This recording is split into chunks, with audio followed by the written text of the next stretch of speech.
Good morning and welcome back to Wake Up Cricket powered by Pavilion Picks. Punjab is actually finally beaten. It feels like a dream, especially because it's Rajasthan Royals that have done it. But before we get into the news for the day, hit that like button, subscribe to the channel, and keep supporting us. And let's get right into it.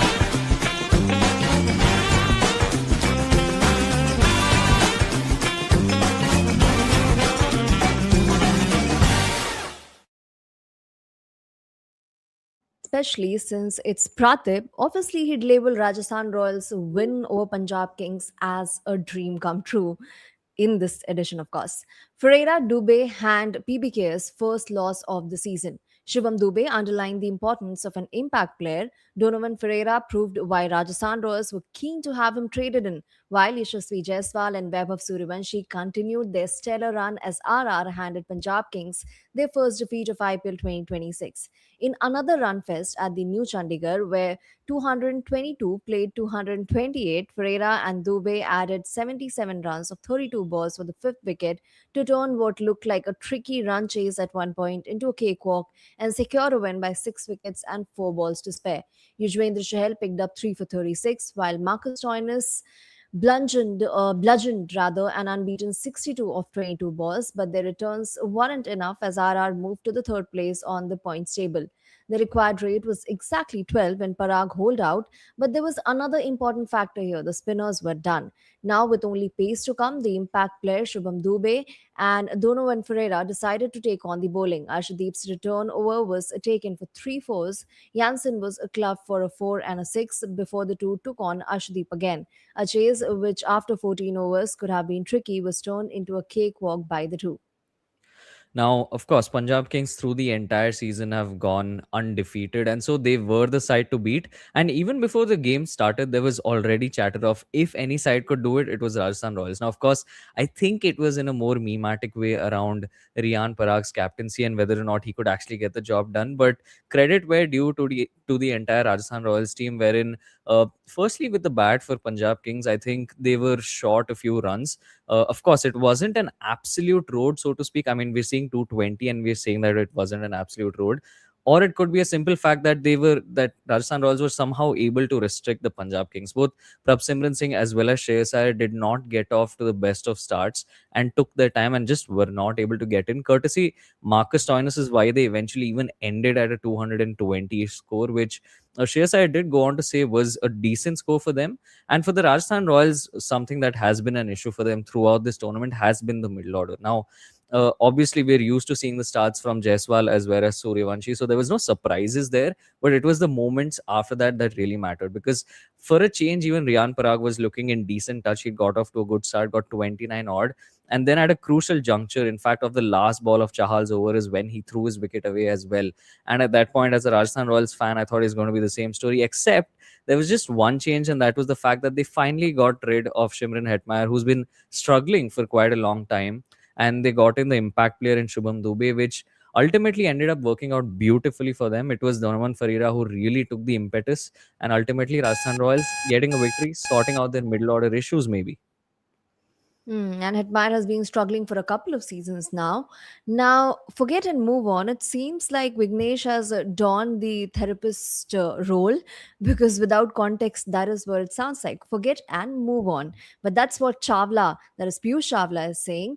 DC should forget everything and move on. After Delhi Capitals folded for 75 and suffered a huge defeat against Royal Challengers Bangalore in Delhi, Piyush Chawla said it was not the time to panic. There will be some panic around for sure, knowing the history of Delhi Capitals, but that's not the right time for it. Chawla said on ESPN Cricinfo's timeout show. They need to sit together, discuss about it, and they have to start afresh because they started off pretty well in the tournament, and it's not like in 3 weeks the team has changed or the way of playing has changed. 2 days after posting the highest total in the IPL, DC crumbled to the third lowest total against RCB at the Arun Jaitley Stadium.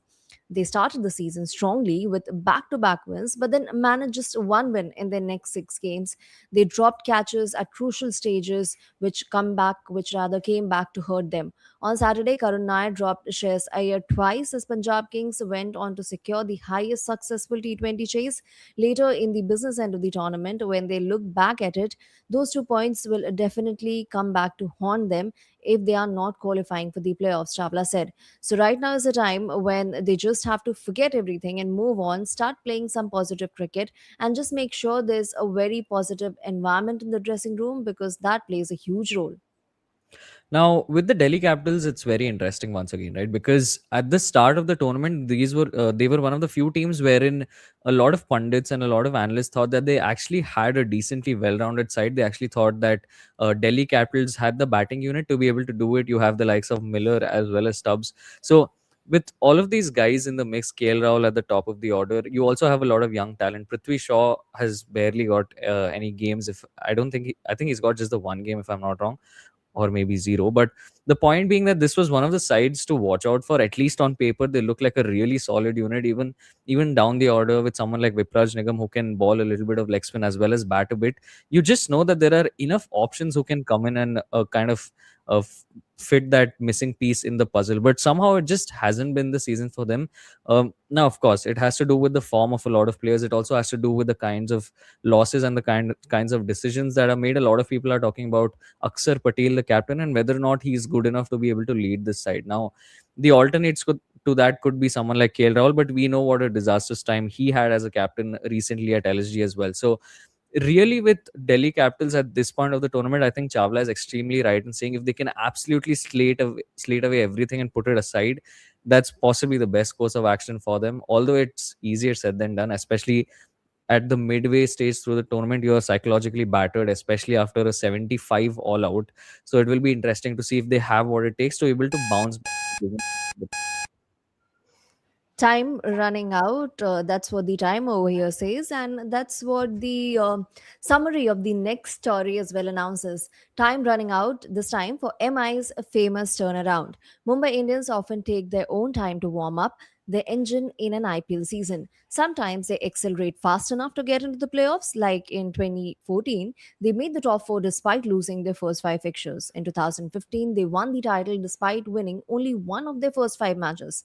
IPL 2026 looked like another slow burn campaign for MI at the start, but at the halfway stage, there aren't many signs that indicate a dramatic turnaround. MI have used the most players this season at 22, though injuries have played a part in unsettling their combination. Head coach Mahela Jayawardene said some changes were forced, but also that other tactical moves did not come off. Their fast bowlers, apart from Jasprit Bumrah, have been expensive across phases, and their batters have struggled as a collective across conditions, with the exception of 200s from Quinton de Kock and Tilak Verma. They desperately need runs from Suryakumar Yadav and runs, wickets, economy, and direction from their captain Hardik Pandya. MI have suffered 5 defeats in 7 games, and their most recent loss to Chennai Super Kings by 103 runs was the heaviest ever in the IPL. Time is running out for that fabled comeback. Their opponents on Wednesday, Sunrisers Hyderabad, also started the season by losing 3 of their first 4 games, but have arrived in Mumbai on a 4 match winning streak. They too had injury and availability issues, but appear to have found a successful combination with the return of Pat Cummins and the rise of Ishan Malenga and Sakib Hussain in their bowling attack. Mumbai Indians on paper, almost every season, to be fair, is the strongest team when you look at it, right? You have established Indian stars, you have established overseas players as well, people who've done well in the T20 format for very long. We've seen this time as well, where someone like AM Ghazanfar has done extremely well in the games that he's gotten. So it's not like there's a fault somewhere in terms of the kinds of players they're picking, but it just feels like there seems to be a lack of chemistry or a lack of execution from the side, especially when it comes to the crunch moments. Now, you could put this down to leadership, you could just put this down to the collective lack of form of all of these players. But it's just something to think about, because Mumbai Indians just seem like the kind of side that it feels illegal that they have not won since 2020. It almost feels that they're doing a disservice to the franchise if this group of players together cannot sort of come back and win the title. And that's something we're talking about, right? I'd seen a very interesting passage somewhere on the internet that spoke about how, because of the fact that Mumbai Indians have a lot of established Indian players, there's possibly not as much hunger for them to perform in the IPL, because they know that their spot is more or less secure. Someone like Rohit Sharma is anyways towards the fag end of his career. Hardik Pandya is India's premium all-rounder. Tilak Verma might be the only one who has a lot of hunger. Bumrah is the best fast bowler in the world right now. And I feel like I'm missing someone. So someone like Shardul Thakur also, for example, he's done with his India days. So maybe it's a case of them just needing a little more young blood to be injected into their squad. But also the fact that the core of the side has always been around these established names, and these Exactly. names have been established for a while. Yeah. But somehow it's just not happening for them Just not despite happening. Yeah. the reinforcements, right? If it doesn't happen, it doesn't happen. Nonetheless, it's happened for an 18-year-old for England. She's been picked. England picked 18-year-old Tilly Cortine Coleman for Women's T20 World Cup. Tilly Courtine Coleman, the 18-year-old uncapped left-arm spinner from Surrey, has been picked in England's squad for the upcoming Women's T20 World Cup. Courtine Coleman has been one of England's standout young players over the last couple of seasons, ever since she made her mark in domestic cricket as a 16-year-old. She picked up 11 wickets in 9 matches in the latest season of the 100 at an impressive economy rate of 5.75. Her performances were instrumental in Southern Braves' run to the final, much like it was for South East Stars in their run to the final of the Charlotte Edwards Cup in 2024. She has continued her impressive form even in domestic wonders this season, picking up 10 wickets in 7 innings. She will bolster the spin attack, which also includes Lindsay Smith, Sophia Cliston, and Charlie Dean, apart from all-round option of Alice Capsey. Meanwhile, leggy Sarah Glenn was not considered for selections since she was recovering from a finger injury. The 15-player squad, led by Nat Silverbrandt, was announced by the England and Wales Cricket Board on Monday.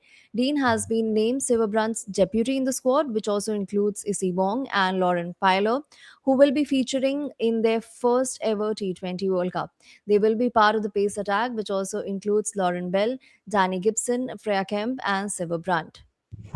Now, firstly, congratulations to Tilly for making it to the World Cup squad. It is quite a big deal for her, but more importantly, something that kind of caught my eye when I was reading this article was that England have quite a few spinners in that Yeah. T20 World Cup. They have they have three spinners now, Tilly being the fourth, and they also have an all-rounder who can ball a bit of spin, which is very interesting because when you think about England, you generally think about fast bowlers, you think about swinging conditions, you think about overcast conditions, but we have seen something that was a case last time around when the Indian women did tour England, and in fact, even the Indian men for that matter, that the pitches were a lot drier because the summer was hotter.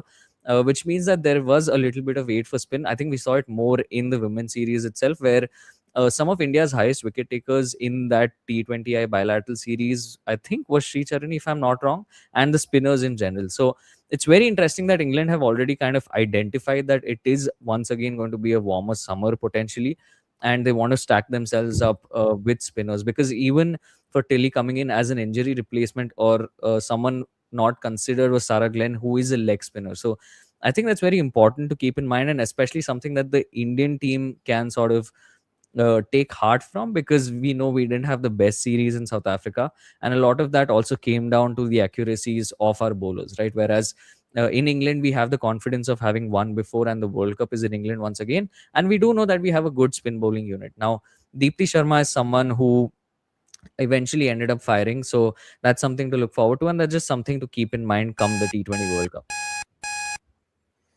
Indeed. Now, moving on, CPL 2026 set for many firsts. The Caribbean Premier League of 2026 is set for a few new additions, starting with the seventh team in the competition for the first time. Jamaica Kingsmen will debut in this year's tournament, with the league returning to Jamaica for the first time in 6 years. The owners of the erstwhile Jamaica Talawas had moved to Antigua, with the Talawas ceasing to exist after the 2023 season. CPL 2026 will involve 39 fixtures taking place from August 7th to September 20th. Also, for the first time, the scenic Arnos Vale Stadium in St. Vincent and Grenadines will host the CPL matches. They will start off with the opener between newcomers Jamaica Kingsmen and Antigua and Barbuda Falcons on August 7th. They will also host the next two matches. Also, for the first time in the history of this competition, Barbados will host the CPL final. With an expanded tournament in 2026, we are delighted to be bringing CPL cricket to St. Vincent and the Grenadines for the first time. Pete Russell, CEO of the Caribbean Premier League, said, "We're equally excited about hosting Finals Week in Barbados, where we have ambitious plans to deliver the biggest and most memorable final in the tournament's 14-year-old history. Each year, our goal is to raise the bar, and I'm more confident than ever that CPL 2026 will be our best season yet." Now, I don't really have a lot of insight on the CPL. It's not something that I've actively followed, but it's one of the few leagues that have been around longer than some of the other leagues. Of course, you have the IPL, you have the BBL, and then CPL is something that has always been there. And West Indies is generally synonymous with T20 cricket, at least in the early 2010s to the late 2010s, because they were one of the first few sort of areas on the map that consistently produce some of the best world class players, the likes of Chris Gale, Karen Pollard. That list goes on and on. And that's also because of the fact that they had a T20 culture. They had the Stanford tournament way back in 2007, if I'm not wrong, or even earlier than that. So that's something that's always been there. And for CPL to finally return to this place is something that I'm sure the crowd there would be really happy about. In terms of revenues, also, they are one of the few leagues that has actually helped their boards a lot, because West Indies cricket for the longest time has just been a crisis waiting to happen. There's always been a tussle between the WICB as well as the WIPA, which means that it was always important to have some kind of bridge that is able to get the players to actually play in a league and get discovered and basically enhance that entire talent pool. And with the CPL now returning to this place as well, it just means that you sort of expand the horizon of where this league can go, where audiences can come in, where a new kid could get inspired, which is really nice and something that I think I can take a lot of heart from, because it's something that you want to see more of, especially with West Indies cricket and just the kind of talent that they have. You, whoever you might support, that you as a cricket fan want them to do well, you want them to produce all those players. So look forward to this year's CPL. Maybe it might be a pleasant surprise. Absolutely. In fact, West Indies were the pioneers in T20 cricket, having lifted the World Cup twice. True. After that, obviously, things didn't kind of go their way. Now it's meme time, and there are two kids from Rajasthan Royals that this meme is around, because it says, and laddus are his favorite sweet too. Riyan Parag, not technically a kid, but okay, he started at the age of 16 in the IPL. So, Yeah, true. So this is a very India specific meme. I think growing up, a lot of us would have watched Chota Beam, the cartoon. And this basically is one of the episodes, right? Where I think there is some villain who's possibly coming to attack the kingdom. And the king says, before you attack me, attack these couple of kids. Of course, Chota Beam is the kid. Parag is being referenced to as the king because he's the captain here. And Suryavanshi, of course, is the first line of defense. Uh, which very interestingly has also somewhat been Rajasthan's story in terms of who's been dominating for them, because the middle order seem to be non-existent, at least till the previous game that happened. And it was quite the hard carry job by Vaibhav Suryavanshi as well as Yashasvi Jaiswal. Suryavanshi, of course, is just 15. Jaiswal is also extremely young, around just 22 or 23, if I'm not wrong. So that's why this meme exists. That's why it makes sense. If you look at it, Rajasthan Royals is a team that has always had this tendency to pick a lot of youngsters. Parag, as you said, was also someone who came in at the age of 16. They've also done this with some other players and kind of groomed them. Sanju Samson is another very famous example. So this meme, I feel, is very apt because Rajasthan just seems like the side that also would have some of the oldest players around, but also some of the youngest players. Like you can remember the likes of a Vaughan or a Dravid or a Praveen yeah. Tambe that they picked at the age of 40 Hmm. plus. So Hmm. it's the perfect combination of youth and experience. And that's all I have for this meme. Uh, and that brings us to the end of today's But Wake Up before Cricket. we But before that, conclude, Pratib, yeah, yeah, yeah. Jaiswal is just 1 year younger to you. So, not To 21. me, Yeah. Just one how year old younger is to he? you. Oh, How okay, old are fair. you? That's for the crowd to guess. I'm not going to say anything. I'm not going to dox myself. But yeah, Okay. coming to the game for today, it's Mumbai Indians versus the Sunrisers Hyderabad. Mega, I'm going to put you on spot. Who do you think? Do you think Sunrisers Hyderabad is going to continue their winning run, Yeah, so or four do you think? back-to-back matches. Pat Cummins back in. Their Yeah, bowling attack in the last four games has looked way more solid. Mumbai Indians, on the back of that 103-run loss to Chennai Super Kings, they need to desperately make things happen. Now the true. record is in their favor, because in Wankhede in Hmm. the last 9 games, SRH have won only two. So Ooh. that might play a part, but there's so much that's not working for Mumbai Indians. Two centuries, Tilak Verma and Quinton de Kock. But apart from that, all the batters have been struggling. Suryakumar Yadav needs to step in. Jasprit Bumrah is Yeah. a sole bright spot, and then something little bit in spin attack. But overall, there's no there's no area in their game that's really looked solid. So I'm like giving Golmol jawab, but eventually I feel Sunrisers Hyderabad on form look stronger. I think that makes a lot of sense. You've heard it from Mega, you've heard it from me as well. Thank you for tuning in. This is Wake Up Cricket powered by Pavilion Picks. Hit that like button and thank you so much for watching. Peace.